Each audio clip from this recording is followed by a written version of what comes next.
청년 부흥에 참석하신 여러분을 축복합니다. 오늘 본문의 말씀은 요한 3서입니다. 오늘 함께 읽을 본문의 말씀은 요한 3서 1장 5절로 7절입니다. 다 같이 합독하겠습니다. 요한 3서 1장 5절로 7절입니다. 사랑하는 자여, 네가 무엇이든지 형제 곧 나그네 된 자들에게 행하는 것은 실실한 일이니 그들이 교회 앞에서 너의 사랑을 증언하였느니라. 내가 하나님께 합당하게 그들을 전송하면 좋으리로다. 이는 그들이 주의 이름을 위하여 나가서 이방인에게 아무것도 받지 아니함이라. 아멘. 오늘 본문의 말씀은 요한 3서입니다. 공동서신에 속한 요한 3서에 대해 잠깐 이야기를 하자면 본 서신에는 가이오와 디오드레베라는 상반된 두 인물이 소개되고 있습니다. 가이오는 순회 전도자를 환영하고 극진히 영접함으로 복음이 널리 전파되는데 크게 일조한 인물이죠. 반면 디오드레베는 비록 교회의 지도적 위치에 있었지만 가이오와는 달리 오히려 복음 사역을 방해하고 대적하는 자로 나타나고 있다는 거죠. 무엇보다 그는 으뜸되기를 좋아하는 자였다고 본서 1장 9절에서 밝히고 있습니다. 어쩌면 그는 요한의 지도권에 도전하고 그 자리를 넘보며 교회를 어지럽혔는지도 모릅니다. 아무튼 이 두 인물은 지상교회 어디에서나 나타날 수 있는 모형이 될 수 있다고 보여집니다. 지상교회 내에서는 교회의 복음 사역을 위해 헌신적으로 일하는 자가 있는가 하면 오히려 교회의 복음 사역에 해를 끼치는 자도 있기 마련이죠. 본 서신은 이런 형편에서 우리 스스로를 돌아보게 하며 또한 우리가 어떤 자리에 서야 할지 결단하게 해줍니다. 정리하자면 본 서신은 순회 전도자를 진리와 사랑으로 접대한 모범적 지도자 가이오에 대한 칭찬을 담고 있는 개인적 성격의 요한 서신입니다. 그러나 반대로 요한은 진리와 사랑으로 행치 않는 디오드레베의 악행을 지적하면서 신앙의 경계로 삼도록 당부하고 있습니다. 한편 본 서신은 신약 성경에서 가장 짧은 분량으로 이루어져 있지만 순회 전도자를 통해 복음이 전파되던 당시의 교회사를 연구하는데 훌륭한 자료를 제공해 준다는 측면에서 사료적 가치가 아주 높다고 평가할 수 있겠습니다. 오늘 두 가지 측면에서 본문을 다룰 예정입니다. 첫 번째로 가이오와 디오드레베를 비교하면서 현대 교회에서 나타나고 있는 두 부류의 집단에 대해 생각해 볼 것이며 두 번째로 교회에 대하여 좀 더 깊이 생각해 보려고 합니다. 방금 말씀드렸듯이 첫 번째로 살펴볼 두 인물 비교를 통해 현재 교회 안에 나타나는 두 부류를 진단하고 우리가 어디에 서야 할 것인지에 대해 생각해 보는 시간을 가졌으면 좋겠습니다. 먼저 가이오라는 인물에 대해 알아보려고 하는데요. 가이오라는 이름의 의미는 기쁨이란 뜻을 지니고 있죠. 아울러 성경에서 가이오라는 이름은 4번 정도 언급을 하고 있어요. 동명이인이겠죠. 첫째로 바울의 3차 선교 여행 때 바울과 동행한 마게도니아인을 가이오라고 소개하고 있습니다.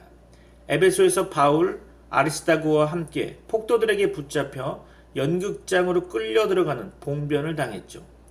사도행전 19장 26절로 29절에 기록되고 있는데요. 바울의 통역자로 보여집니다. 두 번째로 바울이 3차 선교 여행을 마치고 예루살렘으로 귀환할 때 마게도냐에서 아시아까지 바울과 동행한 더베 사람이라고 가이오를 소개하고 있죠. 사도행전 20장 4절에 나타나고 있는데요. 첫 번째 인물과 동일 인물로 보여집니다. 세 번째로 바울이 세례를 주었던 고린도인으로 가이오를 언급하고 있는데요. 성경 고린도전서 1장 14절에 기록되고 있습니다. 그의 집은 한때 고린도 성도들의 집회처 교회로 사용되었고요. 이때 바울은 그의 집에 기거하면서 로마서를 기록한 것으로 보여집니다. 성경은 로마서 16장 23절을 참조하면 좋겠죠. 마지막 네 번째로 그리스도인을 형제처럼 잘 대접했던 요한 3서의 수신자로 성경이 나타나 있는데요. 오늘 본문이 있는 요한 3서 1장 1절 말씀을 참고하면 되겠죠. 오늘 본문이 가이오에게 보내는 편지인 거죠. 이 편지는 순회 전도자 데메드리오로부터 지도자 가이오가 순회 전도자를 잘 영접하며 복음 사역에 헌신적이라는 소식을 전해 듣고 그를 칭찬한 사실을 소개하면서 그와는 상반되는 디오드레베를 경계할 목적으로 기록된 회람 서신이죠. 성경에 언급된 가이오에 대해서 잠깐 살펴보았는데요. 이번엔 가이오와 상반된 디오드레베라는 인물에 대해 좀 알아보려고 합니다. 디오드레베의 이름의 의미는 제우스 신에게 양육받은 자라는 의미를 갖고 있습니다. 이런 이름으로 추정해 볼 때 한때는 이교도의 삶을 살다가 복음을 받고 교회 안으로 들어온 직분자가 아닌가 생각할 수 있겠죠. 요한 3서의 수신자인 가이오가 속한 교회의 한 사람으로 볼 수 있는데요. 사도 요한을 대적하고 요한이 파송한 자를 박대하며 접대하려는 성도들까지 쫓아낸 악인으로 본서는 묘사하고 있죠.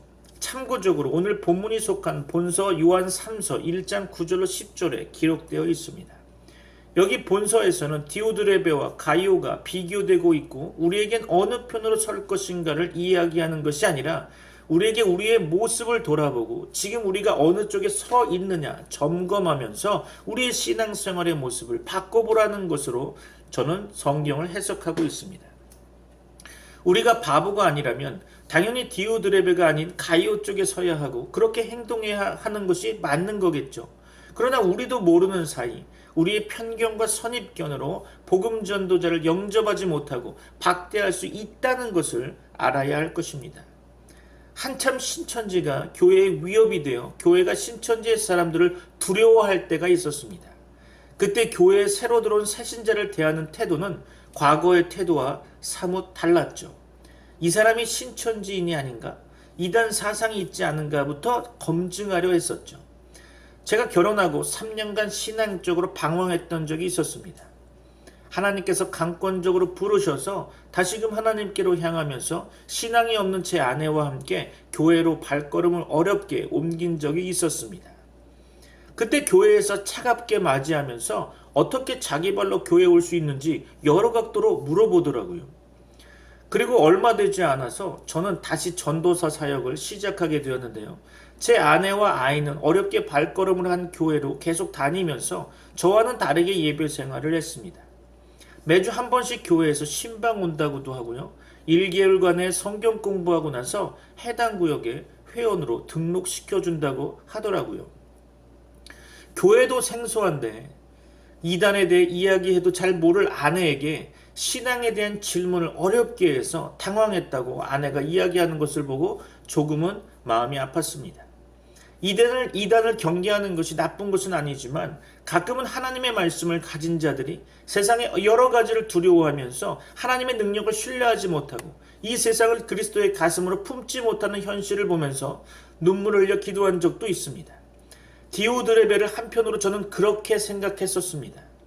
당시 영지주의자들이 교회에 들어와 분열을 일으키고 예수 그리스도를 부인하는 목소리를 교회 안에서 내다보니 순회 전도자들에 대한 의심이 많았던 것이 아닌가. 아무나 교회로 들어와 메시지를 전하게 하면 안 되는 것이 아닌가. 그래서 디오드레베를 나쁘게 생각하지 않았었는데요. 가만히 보니까 그것이 아니었더라고요. 요한 3서의 관련 문헌을 몇 가지 보다 보니 예전엔 순회 전도자들이 교회를 돌아다니면서 메시지를 전하는데요. 같이 기도하고 새신자들을 양육하고 교회를 확장해 나갔는데 그들은 사도들 또는 사도에 버금가는 사역자들의 추천 서신을 가지고 가서 자신들의 신앙 정통성을 검증받고 강단에 세워졌다고 하더라고요. 그런데 디오드레베는 그러한 사람들을 무시하고 천거한 사도의 권위까지 무시하면서 자신의 신앙 연륜을 뽐내고 교회를 자기 입맛대로 주무르려 했다는 거죠. 현대어로 이해 쉽게 풀이하면 현대 교회의 터줏대감이라는 거죠. 이런 사람들은 새신자들의 신앙이 깊어져 기쁨이 넘쳐 즐거워하면 초를 치죠. 나도 한때는 그랬다고 너무 나대지 말라고 하면서 교회에서 터줏대감 노릇을 합니다. 신앙생활을 오래 할수록 더욱더 기쁨이 넘치고 더욱더 신앙의 깊이가 깊어서 성도들을 사랑으로 건면하고 교회의 진정한 일꾼이 되어야 함에도 불구하고 아울러 그리스도의 심장을 가지고 세상을 품고 기도하는 기도자가 되어야 함에도 불구하고 교회의 터줏대감 노릇으로 교회의 상처를 유발시키는 인물들이 되어가니 참으로 통탄할 일이 아닐 수 없습니다. 처음 신자가 되면 예배 생활에 진심을 담고 열심히다 보니 기도 응답을 많이 받게 되죠. 당연히 기쁨이 넘치는 삶이 되고 하나님께서 함께 하심이 경험되니 늘 즐거운 삶이 되겠죠. 그런데 시간이 지날수록 왜 그 신앙이 변질이 되는 걸까요? 왜 기도 응답을 못 받고 왜 그리 교회의 분열을 조장하는 사람이 되어버릴까요? 우리는 영적인 세계를 좀 알아야 합니다. 성경에서도 언급한 바와 같이 사단은 계속 공격을 하죠. 쉬지 않고 삼킬 자를 찾아다닌다고 했습니다. 그들의 방법은 불화살입니다. 믿음의 방패로 막지 않아 한번 뚫리게 되면 끝나는 거죠. 점차 그들은 사단의 심부름꾼이 되고 노예가 되어간다는 겁니다. 모든 복을 잃어버리고 점차 하나님을 향한 마음이 식게 되는 거죠. 점점 은혜에서 멀어지게 됩니다. 그러고 나면 교회에서 마귀의 앞잡이 노릇을 하게 되는 겁니다. 신앙생활을 오래 한 분들이 가끔 제게 그렇게 질문하더라고요. 기도 응답이 예전 같지 않다고 말이죠. 예전에 생각만 해도 응답을 받았는데 지금은 열심히 기도해도 응답이 없다고 하는 겁니다. 하나님이 이제 나를 별로 안 좋아하는 것이 아닌가라고 우스갯소리로 말하곤 합니다. 저는 그분들에게 말하죠. 과거 기도 응답의 내용이 무엇입니까? 내가 필요한 것, 내게 절실한 것, 내가 원하는 것, 그것이 기도의 내용이고 응답이었는데 이제 하나님은 그 수준에서 벗어나 하나님의 영광을 위한 것으로 주체를 바꾸기를 원하신다고. 그래서 응답을 이제 안 하시는 듯 하지만 그게 바로 응답이라고 이야기합니다. 수준을 업그레이드해야 합니다. 기도 수준이 다른 종교인과 같은 수준이 되어서는 안 되는 거죠. 중국집 요리사가 탕수육을 잘하고 최고급 해물새우 요리를 아무리 잘해도 맨날 짜장면만 시키는 사람들만 오면 결국은 짜장면만 잘하는 사람이 되는데 중국집 요리사가 이제 짜장 주문을 받지 않고 탕수육 요리 주문을 받겠다고 하면 짜장면은 못 먹어도 최고급 요리는 먹을 수 있지 않겠습니까? 갑자기 배가 고프죠? 수준을 업그레이드 해야 하는 겁니다. 하나님의 요구사항을 들어야 하는 거죠. 신앙의 수준을 높여야 합니다. 언제까지 수준 낮은 기도로 하나님의 수준을 알라딘의 마술램프 지니의 수준으로 전락시킬 겁니까? 언제까지 갓난아이 수준으로 살아갈 겁니까? 바꿔야 합니다. 생각과 의식, 마음을 바꿔야 하는 것입니다. 기도를 바꿔야 합니다. 더 큰 기도 응답을 받아야 하는 거죠.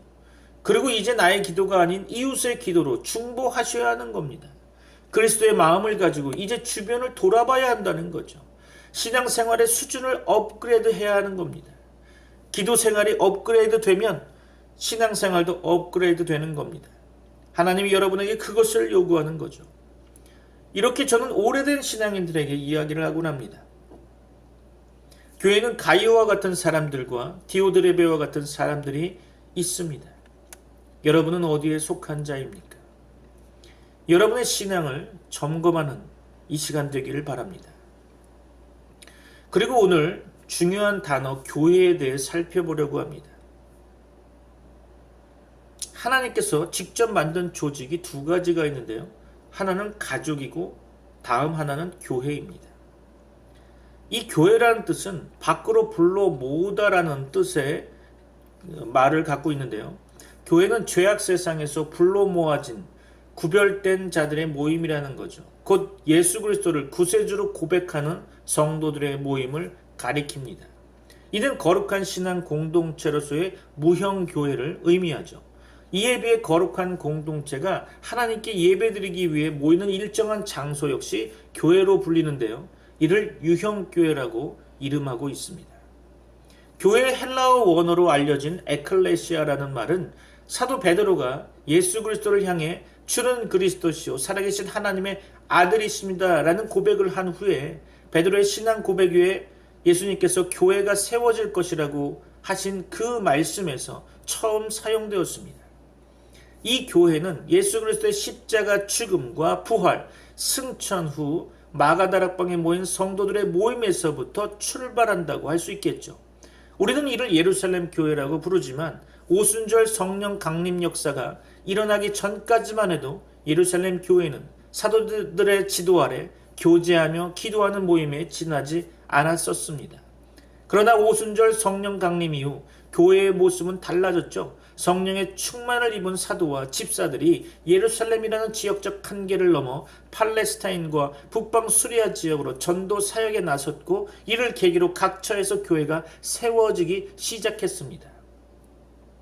물론 이 당시의 교회는 오늘날과 같이 화려한 외모를 갖춘 교회는 아니었죠. 일시적인 것이었고요. 가정 수준이었죠.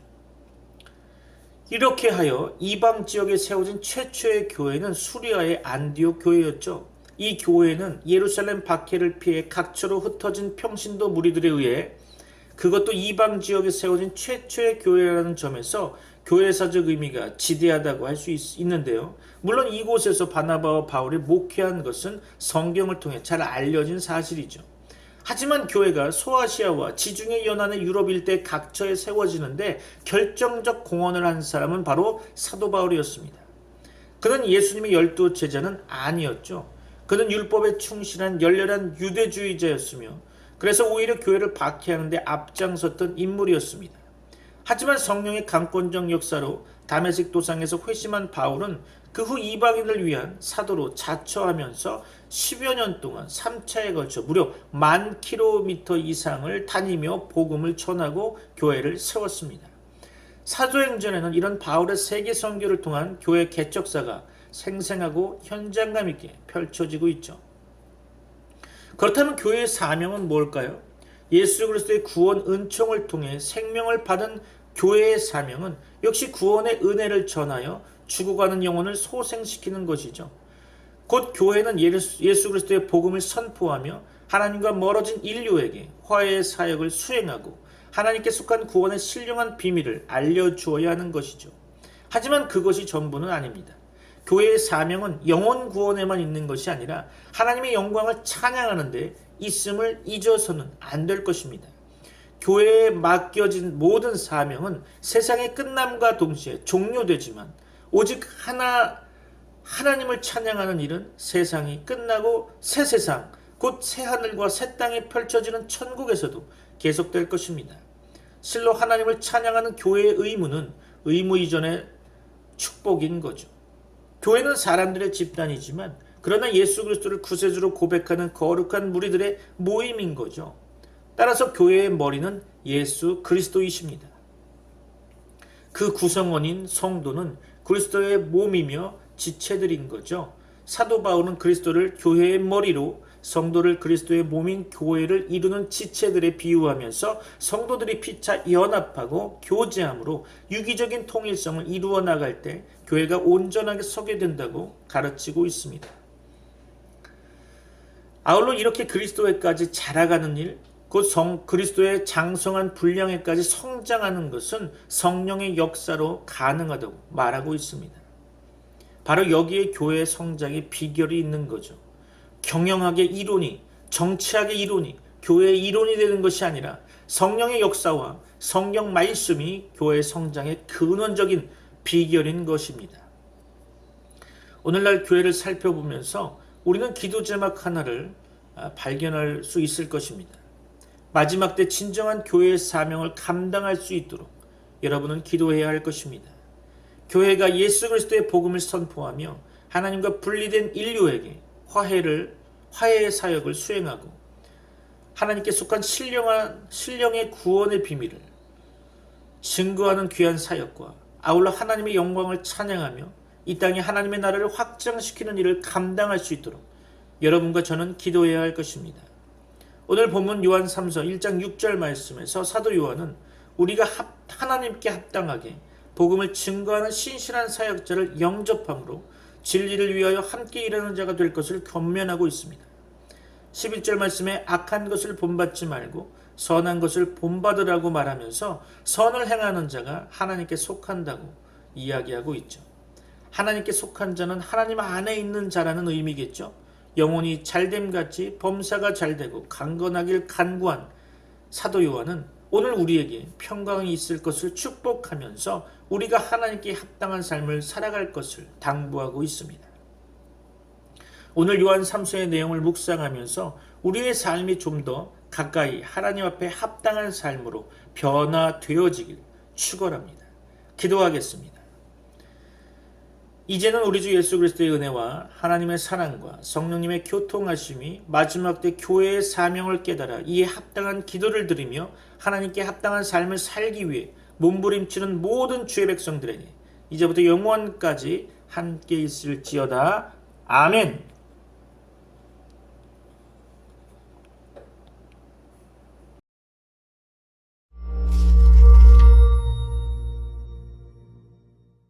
요한 1, 2, 3서입니다. 요한 1서의 저자는 사실 익명입니다. 한편 요한 2서와 3서는 장로라고 불리는 자가 기록했죠. 그런데 새 서신의 언어와 문체는 모두 동일할 뿐 아니라 요한복음과도 일치합니다. 그래서 대부분의 사람들은 새 서신 모두 예수님이 사랑하시던 제자가 썼다고 생각합니다. 여기서 그는 12사도 중 하나인 세베대의 아들 요한이거나 예수님의 초기 제자 중 장로 요한으로 알려진 다른 요한일 수도 있습니다. 누가 되었든 간에 그는 지금 노년이며 고대 에베소시 주변에 있는 걸로 짐작되는 가정교회 공동체들을 감독하고 있습니다. 복음서와 이 서신들에서 발견되는 단서들로 볼 때 이 공동체들은 대부분 예수님을 따르는 유대인들로 이루어져 있었으며 최근 어떠한 위기를 겪었고 그게 동기가 되어 요한이 이 서신들을 기록한 것 같습니다. 그는 한 무리의 사람들이 이 교회들과 관계를 끊었다고 이야기합니다. 이들은 더는 예수님을 이스라엘의 메시아나 하나님의 아들로서 인정하지 않았고 신실하게 교회에 남아있던 성도들 사이에 적대감을 불러일으켰는데요. 실제로 요한 2서와 3서는 분명하게 이 갈등을 다루었죠. 요한 2서는 특정한 가정교회를 위한 경고입니다. 요한이 미혹하는 자들로 부르는 예수님을 부인하는 자들이 있습니다. 아마도 그들이 이 교회에 찾아올 텐데 그들에게 어떤 인정이나 후원도 제공해서는 안 됩니다. 요한 3서는 사실 이들 가정교회 중 한 곳의 성도인 가이오라는 사람에게 쓴 글로써 요한은 그에게 곧 도착할 진짜 선교사들을 환대해 주라고 요청합니다. 그가 이렇게 요청해야 하는 이유는 이 교회의 지도자 디오드레베가 한심하게도 장로 요한과 관련된 모든 사람들을 거부하고 있기 때문이죠. 이렇게 이 서신들은 요한이 이 교회들에서 직면했던 긴장과 갈등을 들여다보는 창을 제공해 줍니다. 그리고 요한 1서는 이 모든 문제에 대처하고 수습하기 위해서 쓰였는데요. 요한은 여전히 메시아이신 예수를 믿는 이들에게 그들이 진리를 고수할 때 하나님이 함께 하신다는 확신을 심어줍니다. 이 모든 것은 요한 1서의 독특성을 이해하도록 도와줍니다. 사실 이 글은 전혀 서신이 아닙니다. 오히려 이 교회들에 보낸 시적인 설교와도 같죠. 요한은 자신이 새로운 계명을 전하는 게 아니라고 말합니다. 실제로 요한 1서의 거의 모든 핵심 개념과 단어들은 바로 요한복음의 예수님의 가르침에서 온 것인데요. 요한의 목표는 이 교인들에게 이를 상기시키고 그들이 이미 믿는다고 고백한 내용에 충실하라고 설득하는 것입니다. 요한의 설교는 시적인 측면에서 아주 멋집니다. 그는 자기의 생각을 순차적 또는 논리적으로 전개하지 않고 그 대신 잘 알려진 고대의 수사학 기법인 부연법을 사용합니다. 요한이 삶과 진리와 사랑에 대해 전하고자 하는 핵심 개념은 몇 되지 않는데요. 그는 이 개념들을 순환적으로 반복하되 매번 보는 각도나 강조점에 조금씩 차이를 둡니다. 그는 과장법을 많이 사용하며 빛과 어둠, 사랑과 증오, 선과 악이라는 단순하면서 매우 강력한 대비를 사용합니다. 그러나 요한 1서의 단순함에 속지 마십시오. 이 글은 매우 심오합니다. 요한 1서는 명확한 서론과 결론을 갖고 있습니다. 그리고 그 사이 순환적인 설교의 흐름은 어떠한 엄격한 문학적 구조도 따르지 않습니다. 그러나 두 개의 큰 단락을 볼 수 있는데 각각은 전하는 소식은 이것이니라는 도입절로 구분됩니다. 그러고 나서 하나님의 성품에 대한 이미지가 반복되는데 먼저는 빛, 다음은 사랑입니다. 그리고 이 두 단락의 모든 내용은 이 두 개의 핵심 개념으로부터 나와서 거기로 되돌아갑니다. 서론은 요한복음의 도입부와 매우 유사한데요. 창세기 1장과 잠언 8장을 연상시킵니다. 요한은 태초에 하나님과 함께 계셨던 생명의 말씀에 대해 말합니다. 요한에게 하나님이란 아버지와 세상에 생명을 주러 오신 아들 모두를 의미합니다. 그리고 그 아들을 보고 듣고 만진 사람들을 우리라고 부르는데 이는 예수님을 직접 목격한 요한 자신과 사도들을 가리키는 것입니다. 그리고 지금 우리가 여러분, 즉 예수님을 따르는 다음 세대에게 소식을 전합니다. 사도들이 다른 사람들에게 생명의 말씀을 전할 때 그들 역시 사도들을 통해 하나님 아버지와 그 아들과 교제하게 됩니다.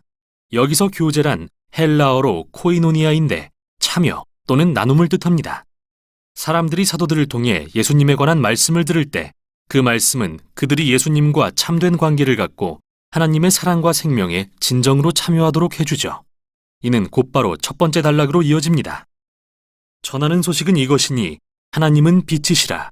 사도들은 예수님 안에서 계시되신 하나님을 빛이라고 전합니다. 따라서 예수님을 통해 하나님의 생명에 참여하길 원하는 사람은 계속 빛 가운데 걸어야 합니다. 참 멋진 이미지인데요. 그게 무슨 의미일까요? 요한에게 그것은 예수님의 계명을 지키는 일입니다. 어려운 일이죠. 그러기에 당신이 실패할 때 예수님의 속죄의 죽음이 당신의 죄를 덮어주실 것입니다. 그리고 다시 한번 우리는 일어나 예수님의 가르침에 순종하라고 부름받습니다.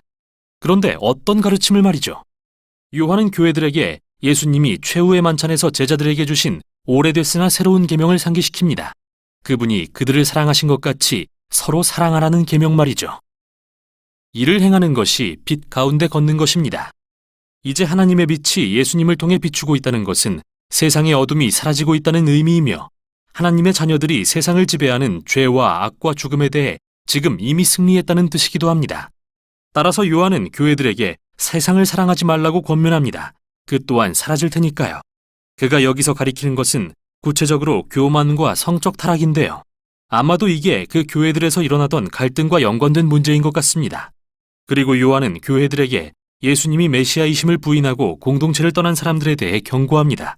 그는 그들을 메시아의 적대자요, 미혹하는 자라고 부르죠. 반면 그는 여전히 예수님에 대한 진리를 아는 자들이 하나님의 진정한 자녀이며 아버지께 사랑받는다는 것을 확신합니다. 그들은 의를 행하고 서로 사랑함으로써 그들이 하나님의 가족이라는 것을 나타낼 것입니다. 분노와 다툼, 분열을 일으키는 미혹하는 자들과 달리요. 이제 설교의 두 번째 단락으로 넘어갑니다. 사도들이 전하는 소식은 이것이니 하나님은 사랑이시라. 따라서 하나님의 자녀들은 서로 사랑하고 증오를 멀리하며 창세기 4장의 가인과 같이 되지 말라고 요한은 말합니다. 그는 증오에 이끌려 동생을 죽였습니다. 그러나 그리스도인들에게 사랑의 정의는 다른 이들의 행복을 위해 자기 목숨을 희생하는 것이며 그게 바로 예수님이 하신 일입니다. 또 하나님의 자녀들이 그들을 향한 사랑을 신뢰할 때 그 사랑이 그들을 변화시킵니다. 요한은 다시 한번 미혹하는 자들에 대해 경고하면서 이번에는 그들을 거짓 예언자라고 부릅니다. 그들은 예수님이 메시아이심을 부인하면서 자신들이 하나님을 대변한다고 주장합니다. 그러나 요한은 영들을 분별하라고 말합니다. 만일 누가 하나님을 대변한다고 주장하면서 십자가에 달린 하나님의 아들이신 예수님께 주목하지 않는다면 그 사람은 하나님을 대변하는 게 아니라고 말이죠. 하나님의 진정한 자녀들은 모든 삶의 중심을 십자가에 달리시고 부활하신 예수님께 둘 것입니다. 왜냐하면 그곳에서 하나님의 진정한 마음이 드러나기 때문이죠. 십자가 위에서 우리는 하나님의 존재가 완전한 자기 희생의 사랑이심을 봅니다. 또한 그 사랑은 예수님을 따르는 자들이 그와 같은 방식으로 이웃을 사랑하게 만듭니다. 사람들이 이 사랑의 하나님을 만날 때 두려움과 불안은 영원히 사라집니다. 이는 요한이 세상에 대한 승리라고 말하는 것 중에 하나죠. 당신의 가장 심각한 결점과 실패에도 불구하고 하나님이 당신을 뜨겁게 사랑하신다는 것을 깨달을 때 그 사랑은 당신의 삶 전체의 토대가 됩니다. 이 사랑은 십자가에 달리신 예수님을 믿음으로써 옵니다. 또한 하나님이 성령을 통해 예수님에 대해 하시는 증언, 곧 사도들이 예수님에 대해 전하는 소식을 믿음으로써 옵니다. 그리고 하나님의 사랑이 여러분을 붙들 때 영원한 생명이 시작됩니다. 이 생명은 하나님의 임재와 생명 그리고 사랑으로 충만하며 지금부터 시작되어 영원까지 계속될 것입니다. 이제 요한은 그의 설교의 절정인 결론에 이르러 이렇게 말합니다. 하나님의 아들이 오셔서 그 참되신 분을 알 수 있도록 우리에게 이해력을 주신 것을 압니다. 우리는 그 참되신 분, 곧 하나님의 아들 예수 그리스도 안에 있습니다. 이분이 참 하나님이시요 영원한 생명이십니다. 잠깐, 좀 헷갈리는데요. 여기서 말하는 참되신 분이 누구죠? 참된 생명을 주시는 분이 예수님인가요? 하나님인가요? 요한의 대답은 물론 둘 다 네입니다. 요한에게 예수님과 상관없는 하나님이란 없으니까요. 그와 사도들은 예수님과의 만남을 통해 하나님이 우리를 너무 사랑하셔서 우리의 실패에도 불구하고 우리 없이는 존재하지 않기로 하셨음을 발견했습니다. 이 하나님은 참 놀랍고 예측할 수 없으십니다. 이에 요한은 끝으로 우리에게 우상을 멀리하라고 요구합니다. 다시 말해 놀라우신 하나님을 우리가 원하는 모습으로 바꾸고 싶은 어떠한 유혹도 물리치라는 것이지요. 예수님을 아는 것은 창조적이고 생명을 주며 이타적인 사랑의 하나님을 아는 것입니다. 요한은 이분이 한 분이신 참되신 하나님이라고 말합니다. 이게 바로 요한의 새 서신이 전하는 내용입니다.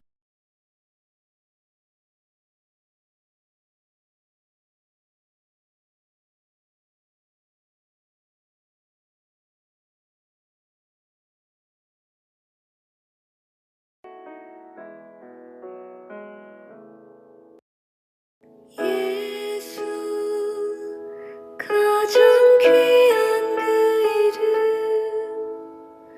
예수 언제나 기도 들으사 오 예수 나의 손잡아